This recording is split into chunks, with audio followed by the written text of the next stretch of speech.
اللہ وبرکاتہ۔ نحمدہ ونصلی علی رسولہ الکریم۔ اشہد ان لا الہ الا اللہ وحدہ لا شریک لہ واشہد ان محمدا عبدہ ورسولہ۔ اعوذ باللہ من الشیطان الرجیم۔ بسم اللہ الرحمن الرحیم۔ الیوم اکملت لکم دینکم واتممت علیکم نعمتی ورضیت لکم الاسلام دینا۔ اپنے لہو سے روشن کر دیں گلیاں اس ویرانے کی، اپنے لہو سے روشن کر دیں گلیاں اس ویرانے کی، گرچہ تنگ بہت تھی راہیں شہر وفا کو جانے کی، ایک جان تھی سو وہ بھی دے دی، پھر بھی رہے شرمندہ سے، دل والے خود ہی لکھ لیں گے کہانی اس فسانے کی۔ ذی وقار سامعین، جو آیت کریمہ میں نے آپ کے سامنے تلاوت کی ہے، اس میں اللہ رب العزت نے اسلام کو ایک نعمت کہا ہے اور اپنا پسندیدہ ترین مذہب کہا ہے،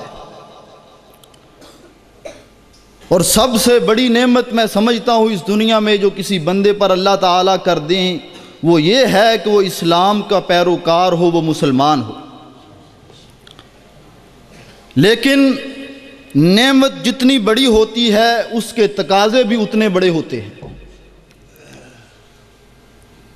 کسی نے کہا تھا کہ تم جب سے پیدا ہوئے ہو اسلام پر فخر کرتے آئے ہو، ہم سب تم جب سے پیدا ہوئے ہو اسلام پر فخر کرتے آئے ہو، وہ وقت کب آئے گا جب اسلام تم پر فخر کرے گا؟ یہ سوال مجھ سے بھی ہے، یہ سوال آپ سے بھی ہے کہ ہم جدی پشتی مسلمان ہیں، نسل در نسل ہم اسلام پر چلے آ رہے ہیں۔ سوال پیدا ہوتا ہے کہ ہم نے اسلام کے لیے کیا کیا؟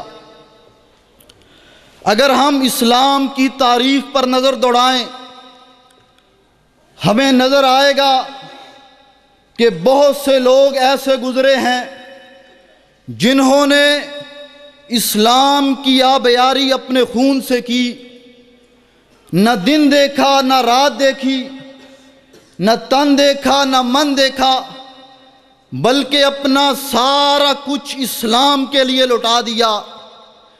حافظ ابن القیم رحمہ اللہ زاد المعاد میں لکھتے ہیں کہ ایک اعرابی شخص نبی صلی اللہ علیہ وسلم کے پاس آیا، آ کر کلمہ پڑھا، اسلام قبول کیا، نبی صلی اللہ علیہ وسلم کے ساتھ رہنے لگا۔ وہ صحابی بکریاں چرایا کرتے تھے۔ خیبر کا معرکہ پیش آیا، نبی صلی اللہ علیہ وسلم نے مال غنیمت تقسیم کیا اور اس صحابی کا حصہ اس کے ساتھیوں کو دے دیا کہ یہ حصہ اس کو دے دینا۔ جب شام کو واپس آئے ساتھیوں نے کہا یہ مال ہے، نبی صلی اللہ علیہ وسلم نے دیا ہے، مال غنیمت میں سے تمہارا یہ حصہ ہے۔ وہ مال اٹھا کر نبی صلی اللہ علیہ وسلم کے پاس آ گئے۔ میں نے بھی کلمہ پڑھا ہے، آپ نے بھی کلمہ پڑھا ہے۔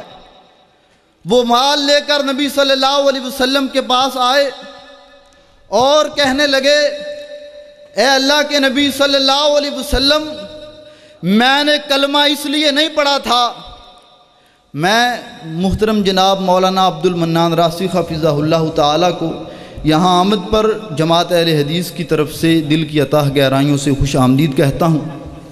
بس 2-3 منٹ میں اپنی بات کو سمیٹتا ہوں۔ کہنے لگے اللہ کے نبی، میں نے کلمہ اس لیے نہیں پڑھا تھا اس مال کے لیے، بلکہ میں نے کلمہ اس لیے پڑھا تھا کہ میں اللہ کے راستے میں قتال کروں، جہاد کروں، اور ایک تیر آئے یہاں لگے، اشارہ کر کے میرے نبی کو بتایا۔ نبی صلی اللہ علیہ وسلم نے فرمایا اگر تو اپنی خواہش میں سچا ہے، اگر تیرا اللہ کے ساتھ معاملہ سچا ہے تو اللہ یہ تیری خواہش پوری کر دے گا۔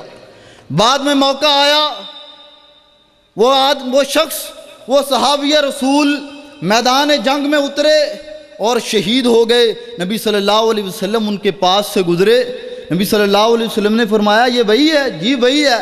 فرمایا اللہ تعالیٰ کے ساتھ اس کا معاملہ سچا تھا، اللہ تعالیٰ نے اس کی خواہش کو پورا کر دیا۔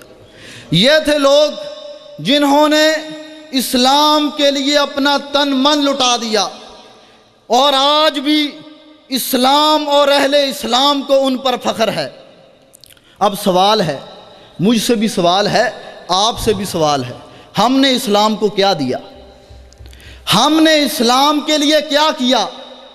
اسلام جس پر فخر کر سکے، کیا ہم نے مدارس کو سپورٹ کیا؟ کیا ہم نے مساجد کو سپورٹ کیا؟ کیا ہم نے مدارس کو اپنے بچے دیے؟ کیا ہم نے مسجد کے مولوی کو معاشی طور پر اتنا مستحکم کیا کہ وہ کھل کر بے فکر ہو کر اپنے دین کا کام کر سکے؟ نہیں کیا۔ اگر ان تمام سوالوں کا جواب ہاں میں ہے تو الحمدللہ، اگر ان تمام سوالوں کا جواب نہ میں ہے تو فکر کیجئے کہ ہم نسل در نسل اسلام پر چلے آ رہے ہیں، ہم نے اسلام کے لیے کیا کیا ہے۔ مدارس کے ساتھ جڑ جائیے، مساجد کے ساتھ جڑ جائیے، اسلام کے ساتھ جڑ جائیے، ورنہ آج اس طالب علم کی کہی ہوئی یہ بات یاد رکھنا، اگر ہم اب بھی اسلام کے ساتھ نہ جڑے، مدارس کے ساتھ نہ جڑے، مساجد کے ساتھ نہ جڑے، تو ہماری آنے والی نسلی ہماری نہیں رہیں گی۔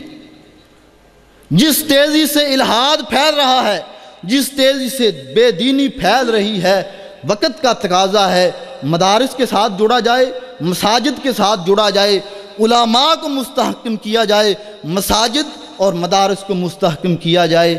یہ تھی چند باتیں، اللہ تعالیٰ سمجھنے کی توفیق عطا فرمائے۔ وما علیہ الا البلاغ۔